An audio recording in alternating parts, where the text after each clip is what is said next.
哇，犀利啦！咁啊，出面排晒長龍都要睇呢個單位啦。嗰個 weekend 裏面咧係超過100組人嚟睇過㗎。好啦，咁其實咧好多嘅觀眾們啦，可能佢哋已經嚟咗呢一度求學㗎啦。咁喺求學嘅過程中咧，有啲咩福利你可以俾到啲建議大家咧？喂 Jackie， 喂，有酒喎，哇咁客氣啊，送俾我。你又想啊？因為今日咧就幫客人咧就已經賣咗一間屋啦，咁而家咧就同我嘅團隊咧去賀一賀佢，順便幫佢搬屋嘅。咁今次咧其實就係一條片，同大家一齊分享一下賣樓嘅一啲 tips 啦，同埋咧業主阿 J 咧親身同我哋講一講佢嘅睇法，究竟賣樓裏面有啲咩要注意咧？究竟睇緊片嘅你會唔會喺佢身上學到一啲心得咧？如果有興趣咧，繼續睇埋落去啦。我哋而家揸車咧就去探阿 J 啦 ，Let's go！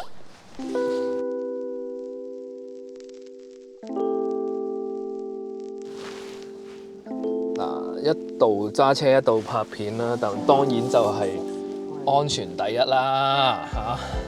好啦，今次咧呢一個 location 其實就係我哋之前有拍過片嘅，就係5097 Mall Street 咁喺 Vancouver 嘅一個 duplex。咁裡面咧係有大約3間房啦，2個半廁啦，裡面面積大約係1200幾尺嘅嚇。咁呢個 location 咧，其實特別在佢喺 Collingwood 啦。咁呢一帶其實係喺近呢幾年裏面咧，都好受年輕嘅買家們歡迎嘅，因為佢唔會好似西區嗰度咁貴啦，但係佢亦都有非常之強嘅方便性嘅。佢附近咧亦都有好多嘅商鋪啊、食肆啊咁樣嘅，附近可以去食維鮮嘅好出名嘅一個嘅飲茶嘅餐館啦，都好受我哋本地人歡迎嘅。咁因為其實咧，我哋之前咧喺 list 呢間屋嘅時候，掛牌呢間屋嘅時候咧，都有拍片介紹過呢間屋㗎啦。咁如果有興趣嘅話咧，喺右上角嗰度有個連結，你可以睇晒成間屋嘅資料嘅。咁因為咧佢係一個 duplex 啦，而 duplex 咧就唔需要俾管理費嘅，唔係好似 townhouse 咁樣嘅。咁所以咧就基本上可以每個月可以慳返唔少錢啦。同埋咧就係佢呢間屋咧有一個好大嘅可塑性，就喺樓下嗰度咧有可能可以做到一個出租嘅單位啦。好適合一啲小家庭咧去住嘅，即係樓上自己用，樓下嚟出租，或者係一個大小嘅家庭咧，樓下有一個私隱性，或者攞嚟做個 home office 嘅。咁上次拍完條片之後個反應點啊？哇，犀利啦！掛牌之後咧，我哋嗰個 weekend 啦，咁做一個 open house 嘅。嗰個 weekend 咧，其實天氣唔好啊，仲要落雨添。但係咧，係出面係大排長龍嘅。而家咧，亦都可以俾大家睇一睇相，有相為證㗎，唔係我自己吹嘅。咁啊，出面排晒長龍都要睇呢個單位啦。我哋相信咧，嗰個 weekend 裏面咧係超過100組人嚟睇過㗎。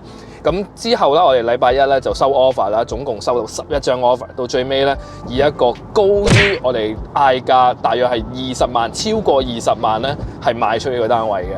咁啱啱講，其實我都想知咧，3月份而家房地產個市真係嗱，我自己嘅睇法就係咁嘅，即係我喺前線啦，喺年頭到而家啦，自己手頭上都揸住幾個 listing 嘅。咁喺過往呢1個禮拜裏面，幾個 listing 全部都係 set offer， 係1個禮拜裏面發生嘅。咁相比起咧上年年尾啊，或者係今年1月嘅時候咧，係有一個好大嘅分別嘅。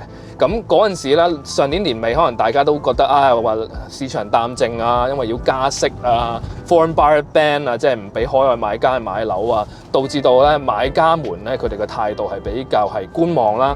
但係去到2月尾3月嘅時候，我睇到一個好明顯嘅轉變，買家們咧都已經係好大膽進取地咧去出價㗎啦，而出面咧亦都有好多 multiple offer 啦，我幫我啲買家們咧都要去搶單嘅，咁所以我會睇到咧就係咧買家們咧佢哋始終都係一個剛需啦，尤其是係自己住嘅買家啦，佢哋係開始有呢個意欲去購買㗎啦。咁我哋而家咧去到49街夾 Elliott 嘅，咁附近咧亦都係有一啲嘅 strip mall 喺度啦。咁我哋再行5分鐘度咧，揸車5分鐘度咧就可以去到 Mall Street 㗎啦。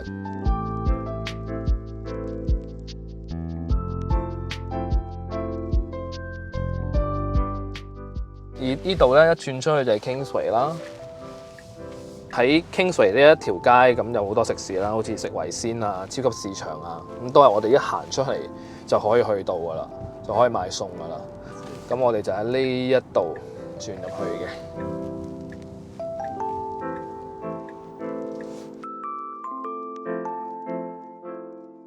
嗱，咁我哋而家就到咗啦，入去揾一揾業主阿 J 先。好啦，啱啱落完雪啦，咁啊都見到有啲雪嘅，咁啊見到我哋呢個 show sign 啦，非常之開心。而家我哋就入去敲門見阿 J 啦。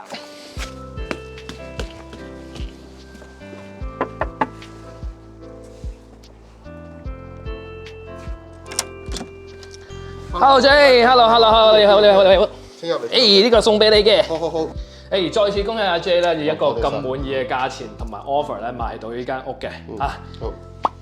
咁我哋陣間咧就會同阿 J 咧坐低傾下偈，就講一講，分享一下咧呢個賣屋裡面嘅一啲嘅心路歷程啦，一啲嘅 tips 啊，分享咁樣啦。咁之後咧到最尾亦都會請教下阿 J 關於一啲留學裡面嘅一啲福利啊，同埋一啲嘅資訊嘅，好唔好啊？冇問題。咁我哋而家可以開始啦。好。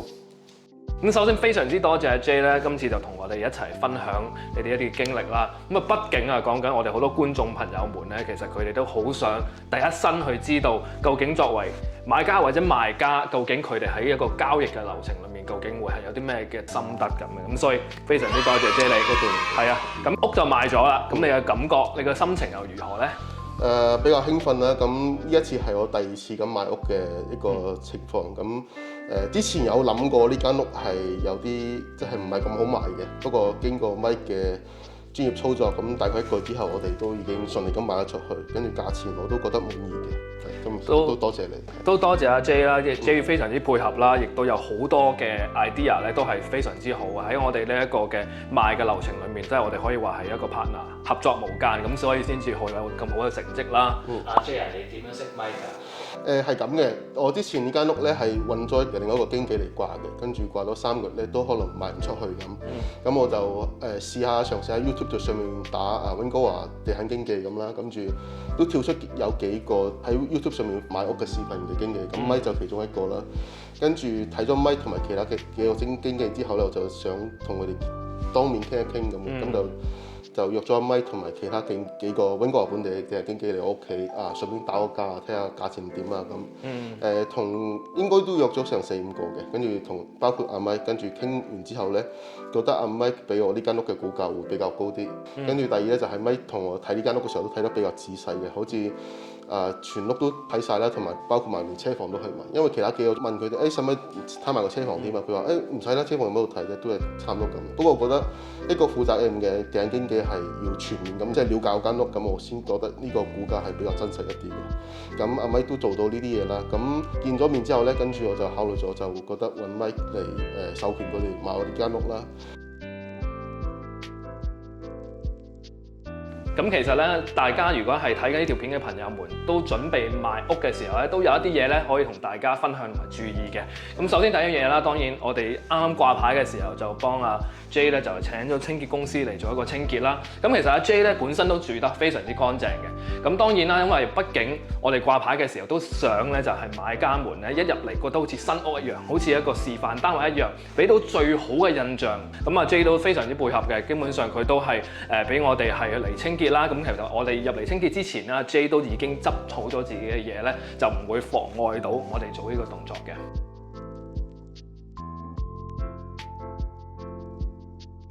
咁第二個 tips 同大家一齊分享一下咧，就係當初啦，我第一次見阿 J 嘅時候咧 ，J 自己都察覺到自己間屋咧就可能係欠缺咗一啲嘅裝飾品，比較係空咗少少。咁所以咧，佢亦都提出就話，不如可唔可以做一啲 staging 咧？佢問翻我呢個意見嘅。咁嗰陣時其實我哋都大家都知道啊，因為請 staging company 咧，真係嗰個費用好昂貴嘅，1個月都閒閒地都幾千蚊㗎啦。咁但係實質上佢加嘅嘢未必真係加好多。咁所以嗰陣時咧，我亦都同阿 J 咧就係建議就話，其實我自己都做好多 listing 啦。咁所以我自己倉庫其實裡面都有一啲嘅staging 嘅用具喺度，譬如嗰啲燈啊，呢一啲嘅茶几啊等等嘅一啲擺設嘅嘢啦。咁嗰陣時亦都係提出咗同阿 J 講話咧，不如我哋咧就用我哋啲 staging 做一個叫做 soft staging， 令到間屋一個觀感係更加好嘅。係嘅，因為我之前喺同阿 Mike 見面之前咧，其他中介都有同我建議，就話我間屋要做 staging 嘅。不過佢哋俾我個報價咧就係頭一個就係2500至3000蚊一個月咁，第二、第三個月就都要成千幾蚊嘅。咁我就諗而家呢個地產時勢，即係買屋可能周期比較長啲。咁如果真係攞 staging 過嚟嘅話，可能成本就增加咗幾千蚊咁。所以我就聽咗阿 Mike 嘅建議，就先俾佢帶嗰啲 soft staging 過嚟，我哋先裝飾一間屋，睇下嗰個情況係點先。如果係情況係 OK 嘅話咧，咁就唔使嘥錢去整一啲staging 咁樣。咁所以當時候咧，阿 Mike 同埋佢嘅太太嘉嘉，佢都係一個室內嘅設計師咁，佢哋都過咗嚟帶咗一啲裝飾品啊，同埋啲畫掛我呢間屋嘅1樓同埋2樓嘅。Mike 嘅太太都好幫得手，跟住就俾咗好多有用嘅建議，即係好似嗰啲裝飾品啊，或者啲 sofa 嗰啲應該係擺咩方位，影相會比較靚啲嘅。所以都係好感激嘉嘉太太嘅幫手嘅。如果嘉嘉睇到嘅話咧，真係多謝你先啦。咁其實咧，因為嘉嘉今日都唔得閒，所以佢就嚟。不過咧，都其實我哋平時咧做一個嘅listing 嘅時候咧，好多時候尤其是啲屋係新嘅，或者可能係未有家私之前咧，我哋都可能可以做一啲咁嘅功夫啦。咁呢一方面咧，我都認為咧有嘉嘉幫手咧係好重要，因為畢竟一個專業嘅 interior designer 啦，其實佢睇嘅嘢咧同我哋普通人咧嗰個美學方面咧係有一啲分別嘅，咁所以有佢嘅幫忙係更加令到我哋呢件事事半功倍啦。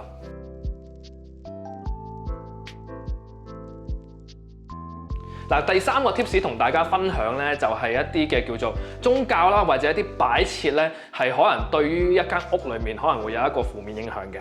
嗱，好似我哋呢個例子咧，其實第一次見阿 J 嘅時候咧，J 屋企咧就放咗一個嘅神台喺度嘅，咁啊放咗喺呢個位置啦。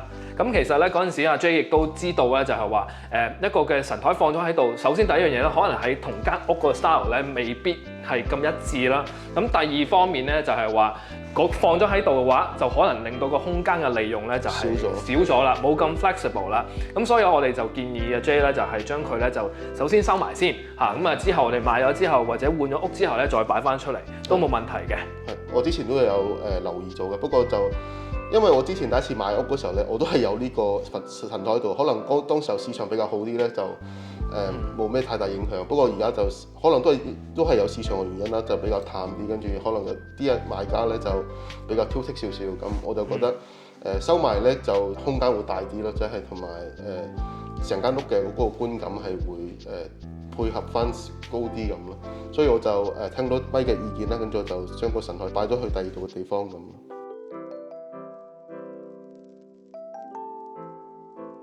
好啦，我哋去到第4個 point 啦，就係點樣可以帶出一間屋嘅一個 potential 啦。咁其實咧，每一間屋咧都有自己空間方面咧有一啲潛力嘅，但係最大嘅問題係點樣可以令到買家們係可以睇到呢個潛力，點樣可以解釋到俾佢哋聽咧？咁其實當初咧第一次嚟見阿 J 嘅時候咧，阿 J 對自己嘅物業咧亦都有一啲嘅睇法，睇到佢有一啲 potential 嘅。咁嗰陣時，我交俾阿 J 講一講你嗰陣時點睇啦。OK， 因為我呢間屋咧，佢其實係得1200幾尺嘅，不過佢就分咗3層，所以咧有一個 basement 喺樓下嘅。咁我諗當時呢間屋嘅 builder 咧，可能係想將 basement 做成一個，如果係自家用就係做成一個 home office 啦，如果係用唔晒嘅話咧，就可以做一個 potential 可以出租嘅單位咁嘅。不過咧呢個有一個問題就係咧，我呢間屋佢其實對於樓下咧係冇一個 separate entrance 嘅，即係獨立嘅出入口嘅。不過咧佢就喺側邊有道門，如果喺側門開門呢個方位度咧，剩2道門咧，將樓下同埋樓上間開佢咧，咁應該都係有個機會可以出租樓下嘅。咁其實嗰陣時啦，阿 J 同我提及過啦，即係佢帶到我落去嗰個樓梯位嗰度咧，話俾我聽嗰兩對門應該點整嘅。咁我嗰陣時已經諗到，其實阿 J 呢個 idea 非常之好啊！對於我哋之後點樣去幫佢叫做係推銷呢個物業咧，係更加有幫助嘅。咁我嗰陣時亦都同阿 J 講就係話，如果我係買家，聽完之後佢可能淨係我哋講啫，點知咧？咁我就建議阿 J 咧就係話，不如我就揾一個裝修嘅師傅過嚟，實地睇一睇，報咗個價，打咗個價，整呢2對門究竟咧可唔可行？幾多錢？然後叫佢咧就整咗個 invoice 出嚟，即係一張明碼實價啦，真係講真一張白紙黑字寫住嘅。咁我哋就俾咗一個買家睇咧，啲買家聽完我哋呢個 idea 之後，再睇埋呢張紙咧，咁佢就會更加有說服力啦。咁頭先啦，聽到兩位啦喺呢個物業上盤之前啦，都做咗好多嘅準備功夫啦。咁準備功夫做完晒啦，成果個結果究竟係點樣？可唔可以分享俾大家聽下？好啊，其實咧我哋做咗之後啦，咁上盤我哋都有一個好好嘅反應嘅，就係、我哋上咗盤之後咧，到最尾賣之前嗰個 weekend 啊，我哋做咗2日嘅 open house。咁個 open house 咧，基本上嗰幾日我哋都係擔心，因為咧天氣唔好啊，落雨。但係啊，喺出面咧可以話係人山人海，排晒長龍嘅。我哋成個 weekend 裏面超過100組人嚟睇嘅，咁啊總共嘅人數可能差不多200-300人㗎啦。咁喺短短2-3日裏面發生呢件事，咁其實我哋都係叫做有意外啦，又高興嘅。咁到最尾收 offer 嘅時候，我哋係有11張 offer 啦，而裏面咧有3張咧都係個價錢咧非常之接近，同埋咧阿 J 咧都係滿意嘅。咁當然我哋做最尾都係揀咗最有誠意嗰位買家嘅，咁所以咧都好戥阿 J 同埋新買家高興嘅。係。咁當時阿 Mike 做咗嗰2日open house 嗰時候咧，我係要翻嚟間屋㗎，咁你睇到仍然有好多人。因為當時 open house 嘅時間係2至4點嘅，咁不過4點之後仍然都係有好多人過嚟睇。不過 Mike 佢哋都冇話因為時間嘅問題，不過佢哋都選擇係留喺度做晒最後一個過嚟睇屋嘅客人介紹完啦，佢哋先會離開咁。所以我呢個都係比較多謝佢哋嘅專業嘅，因為多一個人嚟睇，我覺得就多一分機會，就會多一張 potential 嘅 offer 咁。到最後尾有11張 offer，我都係比較意外啲嘅。跟住嗰張 offer 咧，我聽 Mike 講咧，原來係第一次都有同我哋傾過嘅。冇錯，呢一個買家都係一個叫回頭客啦。佢當初嚟睇過，亦都有落過 offer，但係後來咧佢就去咗睇第二啲，到最尾又翻過嚟同我哋去買一間屋嘅。覺得呢個買家都係好有誠意嘅，咁我哋就最後就選擇咗佢，跟住就成交呢個物業。咁頭先咧，我聽過你哋講啦，咁 open house 嗰陣時咧都有超過100組嘅客人睇過啦。咁你哋會遇到啲咩特別嘅挑戰啊，或者有啲咩趣事，可唔可以分享俾大家聽啊？呢個問題問得好嘅，咁啊我講先啦。咁其實咧呢一個嘅 open house 咧的而且確咧係好墟冚嘅。人好多啦，同我哋相比起平時做 open house 係點咧？平時 open house 可能我哋會可以多啲時間每一個嘅買家同佢溝通啊，同佢傾下偈啊咁啦。但係因為真係人山人海，同埋出面排晒隊，仲要落雨又凍咧，咁其實我哋都好心急嘅。即係因為我哋其實裡面間屋咧1200尺有3層，咁我哋已經算係好好，準備得非常之好啊！我都揾多咗2個同事咧，每人1層咧係去招呼啲客人，同時間我哋都做埋分流嘅，即係一層裡面只可以有1至2組啦，即係 depending on 每一組嘅人數啦，係去俾佢哋入去啦。因為人太多又逼，同埋加上即係大家都唔想咁近距離去接觸啦。加埋就我哋亦都即係擔心，即係間屋如果人太多咧，即係叫做個空氣冇咁流通啦。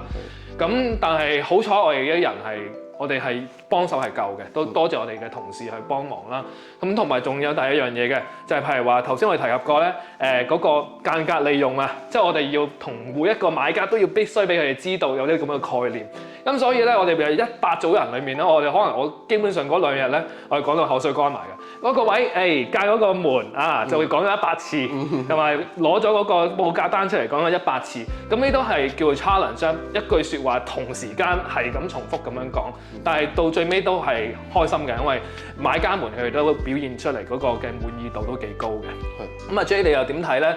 喺嗰2日嘅 open house 之後，或者嗰段時間嗰幾日裡面，會唔會係清潔方面啊，或者係執屋嘅時候會唔會有啲咩難處啊咁啊？主要都冇咩問題，因為啲人過嚟睇屋嘅素質都好好，即係唔會話亂留啲垃圾喺度，所以清潔呢方面都係比較方便一啲嘅。係阿 Mike 同埋佢嘅同事都係 take care 到最後一個客人睇完樓啦，跟住再離開咁，我都覺得幾滿意嘅。多謝你啊 J。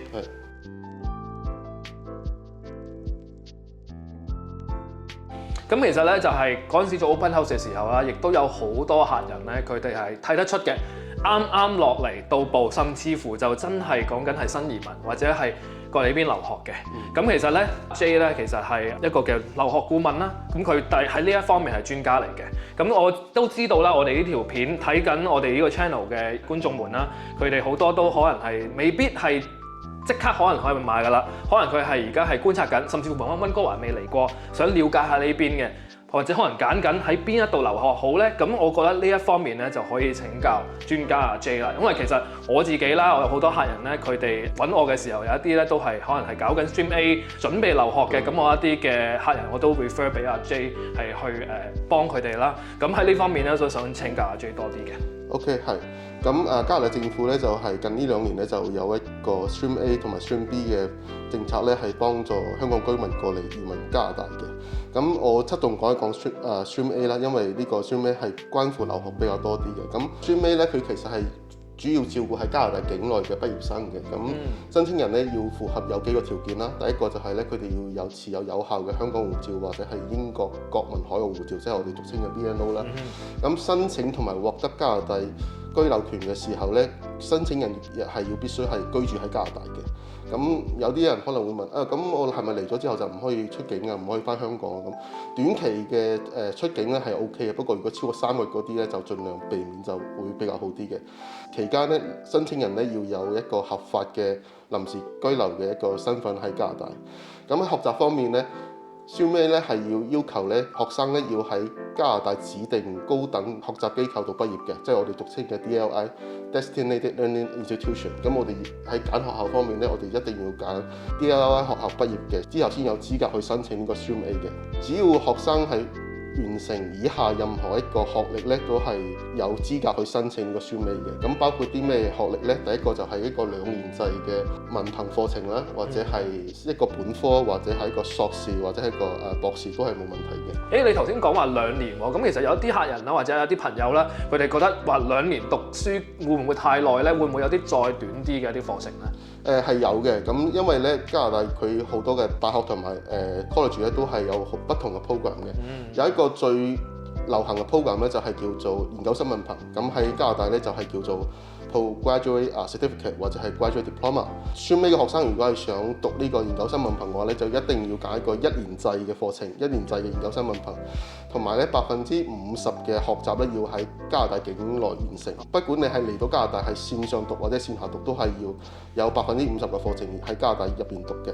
咁仲有一個額外嘅要求就係話咧，如果學生係想讀呢個研究生文憑嘅話咧，佢喺申請嗰時候5年內一定要完成一個文憑或者係一個本科，喺香港完成都冇問題嘅。咁就打個比方啦，咁如果一個學生喺香港係19年、20年完成一個本科嘅，咁佢哋而家嚟到加拿大想讀呢個研究生文憑，咁就啱啱好喺畢業之內5年，我哋申請呢個研究生文憑，咁就 OK 嘅。不過如果一學生係喺好似2010年就已經本科畢業啦，跟住出嚟做嘢啦，跟住而家佢哋想過嚟讀呢個研究生文憑嘅話咧，咁可能畢業嘅時間太耐啦，超過咗5年啦，咁佢哋就要揀其他嘅一個學位program去讀咁咯。咁等我試下總結一下先。首先第一樣嘢就係喺最短時間咧，講緊嗰個課程咧係1年嘅。係。咁如果係講緊，但係佢話如果喺加拿大逗留嘅話，其實半年就可以啦，因為其實50%啊嘛。即係意思即係話，可能係話你enroll 咗一個嘅program 啦，咁你可能喺半年裡面可能未過嚟呢邊住嘅，可能香港做一啲嘅叫做係線上嘅一啲嘅教學先啦，跟住半年裡面咧就喺呢一度就讀埋完成埋佢，咁其實喺最短時間裡面就可以做到啦。咁喺時間方面咧就係咪咁樣咧？就係話如果有啲學生啦，佢喺本科畢業至到佢申請之前一定要係5年以內，過咗5年佢就係咪冇呢個資格㗎？係5年之內佢就冇呢個資格申請研究生文憑。不過我哋可以仍然揀啲其他適合佢嘅 program， 可能去我哋溫哥華嘅 VCC 或者 BIT 去揀一個佢哋想讀或者同佢哋工作經驗有關嘅一個學位去申請咁。如果學生佢本身都係想更加追求佢一個學歷上嘅提升嘅話咧，我哋亦都會建議佢去讀一啲 master 嘅，因為 master 其實都係1年半到2年咁嘅，同埋睇學生實際嘅完成嘅情況。碩士佢係2年制，不過學生如果佢學習比較好啲咧，佢係可以喺1年半之內就可以完成嘅，所以同1年嘅研究生文憑時間差得唔係咁大。所以學生如果係超過咗5年畢業咧，我哋都可以揀啲比較快手啲，可以容易畢業嘅一個 master program 俾佢哋嘅。明白。好啦，咁其實咧好多嘅觀眾們啦，可能佢哋已經嚟咗呢一度求學㗎啦。咁喺求學嘅過程中咧，有啲咩福利你可以俾到啲建議大家咧？係嘅，留學加拿大咧，佢其實有幾多潛在福利嘅，不過可能唔係咁多學生都會知道。咁第一個咧就係話留學生咧，如果佢哋嘅學簽上面係允許佢哋喺校外工作嘅話咧，佢哋之前係會有一個限制，就係每個星期唔可以工作超過20個小時嘅。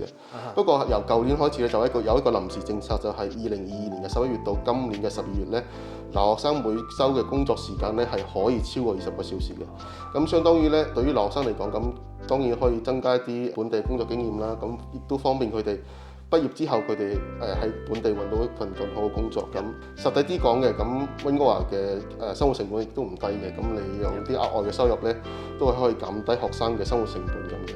咁第二方面咧，就係如果留學生佢哋係有伴侶嘅話咧，雙方嚟到加拿大啦，咁想讀書嘅，咁就讀書啦。咁另外一方面，可能佢哋唔想讀書啦，因為可能靠伴侶就已經 OK 啦。咁佢哋亦都可以用伴侶嘅學簽咧，幫佢哋申請一個叫做配偶工簽嘅。配偶工簽係咩意思呢？就係申請人咧係無需有任何嘅學歷要求啦，或者係語言要求嘅，只要佢哋嘅伴侶 common law 或者係夫妻，佢哋係有一個加拿大有效嘅學簽咧，另外一方咧就可以用佢嘅學簽嚟申請個配偶工簽。咁配偶工簽嘅時間咧，一般係會跟住留學生學簽嗰個時間嘅。如果一個留學生嘅學簽佢係批咗2年嘅，可能到2026年9月份咁，佢哋伴侶申請嘅配偶工簽咧，一般嚟講都會跟到去學簽嘅時間嘅。咁攞到呢個配偶工簽之後咧，基本上咧就可以同加拿大本地人一樣，就可以去加拿大市場度去揾工作做，咁就唔會咁無聊啦。屋企一方面有人喺讀書，跟住另外一方面就有人喺度做嘢，就增加收入咁。呢個都係一個唔錯嘅一個福利嚟嘅。因為我有個問題想問一問啊，就係話咁，如果假設啦，伴侶係同你一齊過嚟，甚至乎可能有小朋友嘅，咁個伴侶可能係佢係要湊小朋友啦。咁我想問小朋友佢嚟到呢度會唔會可以讀書呢？係可以讀書嘅。根據溫哥華教育局，如果父母雙方有任何一方係持有有效嘅學簽或者工簽嘅話咧，佢哋隨行嘅子女咧都係可以免費就讀溫哥華嘅公立嘅中小學。咁我哋經手嘅幾個香港嘅 case 咧，都係家庭入邊都會有2至3個小朋友嘅。咁如果單只送一個小朋友嚟加拿大留學嘅話咧，咁1年嘅學費咧係大概2萬加幣左右嘅，咁就未計佢哋嘅生活費啊或者揾監護人啊呢啲費用。咁1年其實 total 嘅費用一個小朋友大概係講喺4至5萬蚊加幣咁嘅。咁如果3個小朋友咁話咧，佢其實1年 potential 就已經慳翻成10幾萬加幣嘅一個費用。所以呢個費用相信對於好多家庭嚟講都係一個唔少嘅負擔嘅。咁所以只要父母雙方係有一方面係有學簽或者工簽嘅話咧，小朋友都係可以免費就讀溫哥華當地嘅中小學嘅。哇！咁呢個嘢我覺得真係幾重要嘅。係。咁仲有一個福利咧，就係喺加拿大出生嘅小朋友咧，佢哋就會自動獲得一個加拿大嘅國籍啦。咁就無論佢哋父母係咩身份係咩國籍，佢哋小朋友都會直接攞到個加拿大嘅國籍嘅。咁如果譬如話啦，呢一位可能父母其中一方啦，佢喺度求學嘅過程裏面，譬如話係太太，咁佢懷有咗小朋友啦，咁可能講緊即係出世嘅時候喺加拿大去出世。咁我又想問一問啦，因為畢竟講緊如果冇醫療保險嘅話，喺加拿大嘅醫療係好貴㗎嘛，咁佢哋會唔會受到呢一個醫療保險嘅保障呢？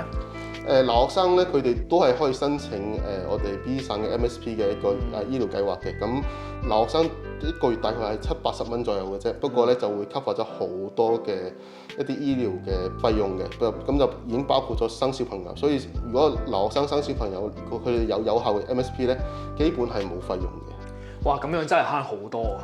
係。